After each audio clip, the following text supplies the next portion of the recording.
Listen, you guys know that I love motorcycles probably more than the average rider. And the more I ride, the more I'm starting to realise that fast bikes just aren't that fun anymore. Let me explain. That is a KTM SMC R 690. It's not any KTM 690, that is my KTM SMC R 690. And at best, this beauty is pushing out about 74 horsepower.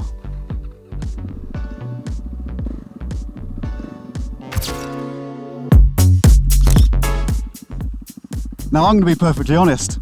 I struggle to use half of those ponies on the street on day-to-day rides, even if it does sound like this. One thing I can't deny is this thing sounds absolutely amazing.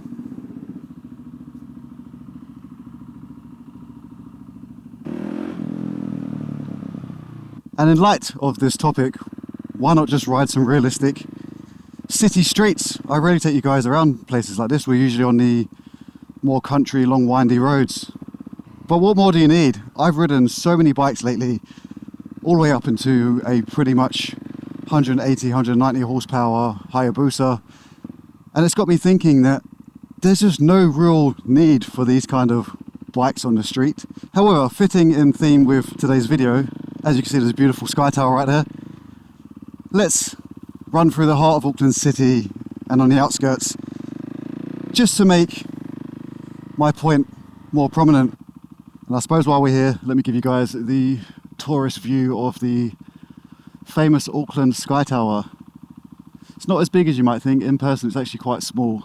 It looks bigger from further away because it's actually built on top of a hill. So when you're looking at this from the outside of the city, it looks relatively tall. But hey, not bad for a bunch of Kiwis. It's not London by any means, but it's a city. Now, as much as 200 horsepower sounds fun, it's really not practical in the real world, and anybody that owns a bike of that caliber, you know exactly what I'm saying. It's really lame to ride a fast bike slow compared to riding a slow bike fast.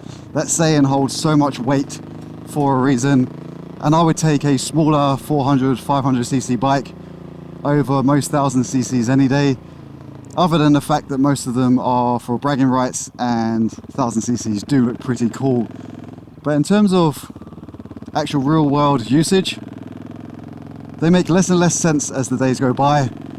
I mean, more regulations are coming in to slow us down, more speeding tickets, more cameras, more nannies, more rider aids. All of the fun is being stripped back from us. So I just don't see the point in having it when, if you're on something like this 70 horsepower bike, as I said, you can outrun any car on the street. You can do plenty fast over the speed limit. Point proven. And you can cause just as much chaos. I mean, let's take these road bikes here for example. Every single one of these bikes is a practical bike.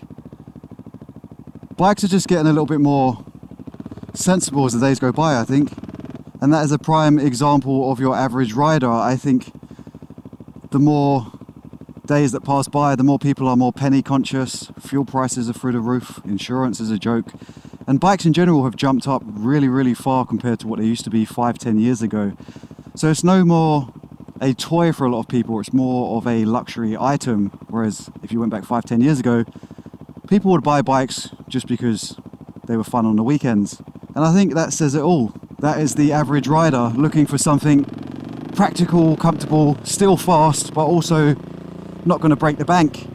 I mean, these high-end race bikes really are luxury items nowadays. I mean, they always were, but they were way more obtainable 5-10 years ago than they are now. And I don't know about you guys, none of us like wasting money for no reason, and that takes a huge chunk of the fun out for a lot of people. As soon as you have to question your financial decisions when it comes to buying these bikes, it takes half the fun out of it, doesn't it? Whereas if you could have one for the price of a bag of Oreos, you'd buy one tomorrow in a heartbeat.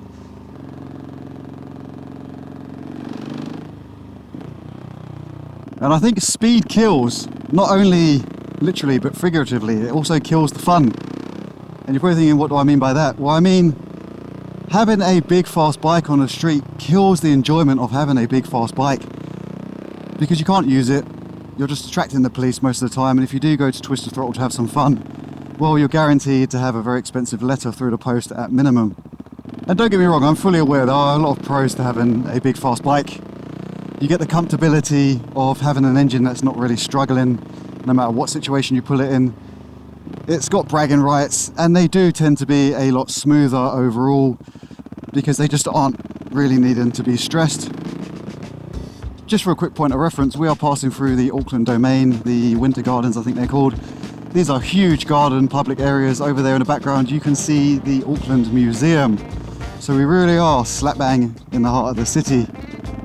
And I couldn't think of a better bike to be on. This bike does everything streetwise that I think you need, other than practicability when you think about it. But in terms of fun, tell me you need more power than that. And we can actually ride right up to that and get a beautiful view of the city looking out. So let's head up there so I show you guys something different. And down there is the harbour.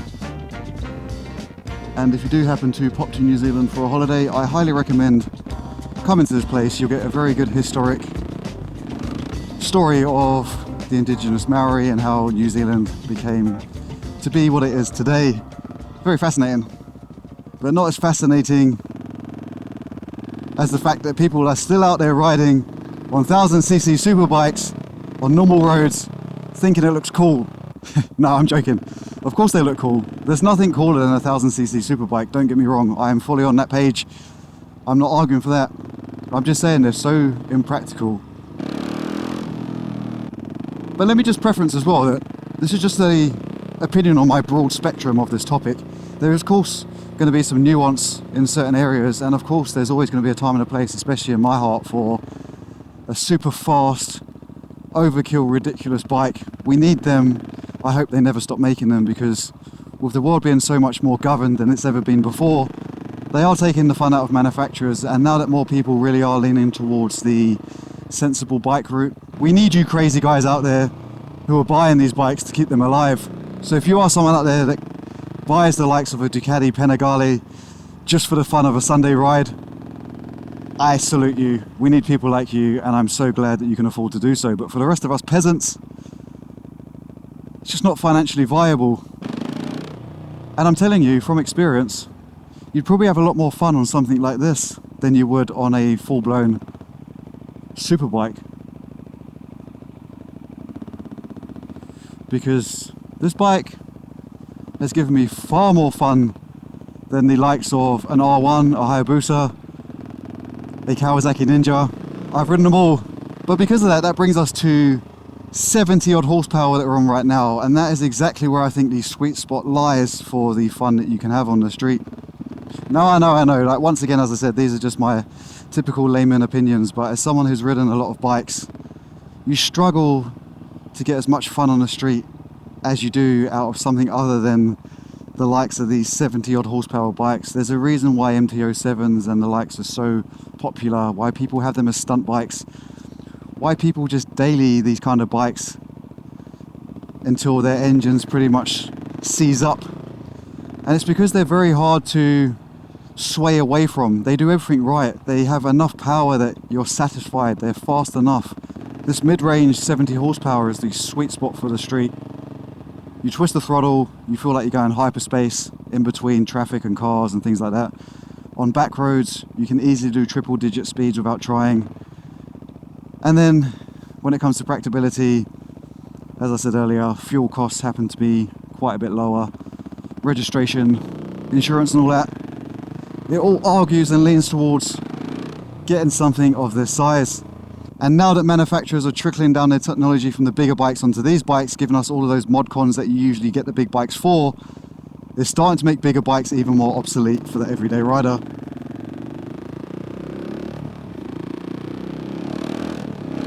And once again, let me preference by saying these things have plenty of power.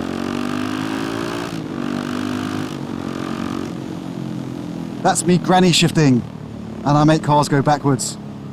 It doesn't take much for you to get yourself in trouble on these bikes, so I don't want to hear it from anybody outside saying that you need more power. Like I said, unless you need that pulling weight because you're doing long tours or there's two people or you're quite a heavy stature. If you're in the market and you're not sure what to do, I would argue really do start looking into these mid-range bikes. They're a diamond class of bikes for a reason. Now, I don't know how much this video made sense at all. I just thought I'd do a little loop around the city while I tested out a new camera at the beginning of the video. If you like that, there's gonna be more of that stuff coming. Over there is the Sky Tower we just left, and this way takes us onto the motorway. Do these bikes have enough power? Of course they do, but don't just take my word for it. Let me know in the comments below your thoughts, and hopefully you guys can chime in and give some other perspectives that I might have missed, because as always, I'm just an idiot with a camera and I do these things on the fly. If you enjoy these videos, make sure you like, comment and subscribe. See you guys in the next one, and until then, stay rubber side down, shiny side up. Peace.